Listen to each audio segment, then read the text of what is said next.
जिल्हा परिषद प्राथमिक शाळा भवानीनगर। मी आज तुम्हाला इथे एक कथा सादर करून दाखवणार आहे। ती तुम्ही शांतचित्तेने ऐकून घ्यावे ही माझी नम्र विनंती। माझ्या कथेचे नाव आहे शबरीची बोरं। एका घनदाट अरण्यात एक मुलगी जन्माला आली। तिचे नाव शबरी ठेवण्यात आले। ती पक्ष्यांची बोलणे ऐकू शकत होती व समजू शकत होती। ती दररोज पक्ष्यांची गोड गोड गोष्टी बोलायची, पण तिच्या आईला काही समजत नव्हते। ती काय बोलत आहे। आणि ती एका साधूकडे गेली व त्या साधूला म्हणाली, माझी मुलगी मोठी होऊन काय होणार आहे। तेव्हाच तो साधू तिच्या आईला म्हणाला, तुमची मुलगी मोठी होऊन संन्यासी बनणार आहे। त्यामुळे तिच्या आईने व तिच्या वडिलांनी तिचा विवाह करायचा ठरवला आणि तिचे नाव शबरी होते।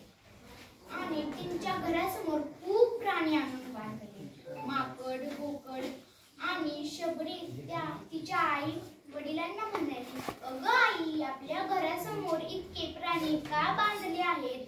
तेव्हा शबरीची आई म्हणाली, आम्ही तुझा विवाह करत आहे आणि ह्या प्राण्यांची बळी देऊन माणसांना भोजनात देणार आहे।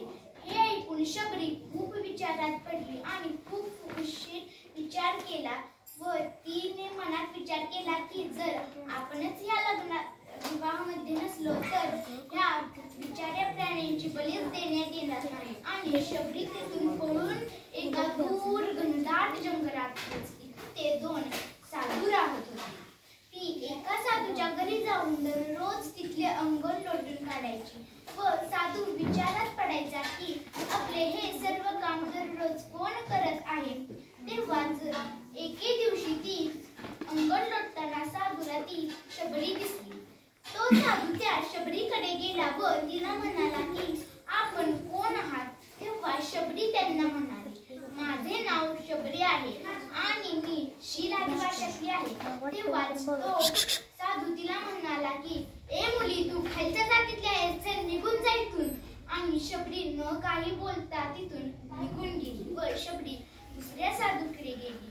दुसऱ्या साधूने जातीपातीचा काहीच भेदभाव केला नाही आणि शबरीला आपल्या आश्रमात घेतले व शबरी आश्रमातले सर्व काम करू लागली। आणि तो साधू त्या शबरीवर खूप प्रसन्न झाला आणि त्या शबरीला आपली मुलगी मानली। काही वर्षांनी तो साधू म्हातारा झाला व शबरीला म्हणाला, शबरी बाळा, मी आता म्हातारा झालो, मी स्वतःचे अंग त्याग करीत आहे। तेव्हा शबरी त्या साधूंना म्हणाली, जर आपणच या जगात राहिला नाही तर माझे राहूनही काय होणार। मी हे स्वतःचे अंग तुमच्या सोबत त्याग करीत आहे। तेव्हाच तो साधू तिला म्हणाला, तू स्वतःचे अंग त्याग करू नको, तुला आशीर्वाद द्यायला श्रीराम येतील। तेव्हाच ती शबरी त्यांना म्हणाली, कोण हे श्रीराम। तेव्हा साधू तिला म्हणाले, साक्षात प्रभू श्रीराम। आणि त्या साधूने स्वतःचे अंग त्याग केले आणि शबरी श्रीराम येतील म्हणून दररोज ते आश्रम फुलाने सजवायचे आणि बोरे आणून चाखून बघायची, गोड आहेत की नाही, आणि श्रीरामांसाठी ठेवायची। अशाच एका दिवशी शबरी एका तलावावर पाणी आणायला गेली आणि एका साधूने तिला पाहिले आणि तिला एक मोठा दगड फेकून मारला। तो दगड थेट शबरीच्या कपाळावर लागला आणि शबरीच्या कपाळातून रक्त गळू लागले। त्याच रक्तातला एक थेंब त्या तलाव्यात पडला आणि तलाव्याचे पूर्ण पाणी रक्ताने लाल भडक झाले। तेव्हा साधू तिला ओरडला, तुझ्यामुळे पूर्ण पाणी खराब झाले, चल निघ तिथून। शबरी न काहीच बोलता तिथून निघून गेली आणि साधू त्या पाण्यावर उपचार करू लागला।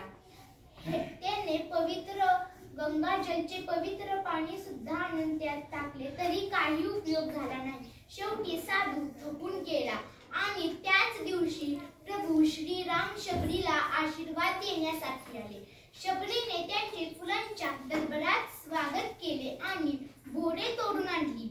तेव्हा आणि ती बोरे चाखून पाहिली, गोड आहेत की नाही, आणि श्रीराम व त्यांचे बंधू श्री लक्ष्मणांना दिली। लक्ष्मण श्रीरामांना म्हणले, ही बोरे तर उष्टी आहेत, आम्ही नाही खाणार।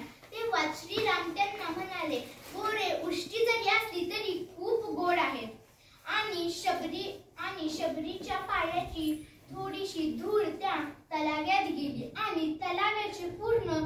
पाणी स्वच्छ झाले.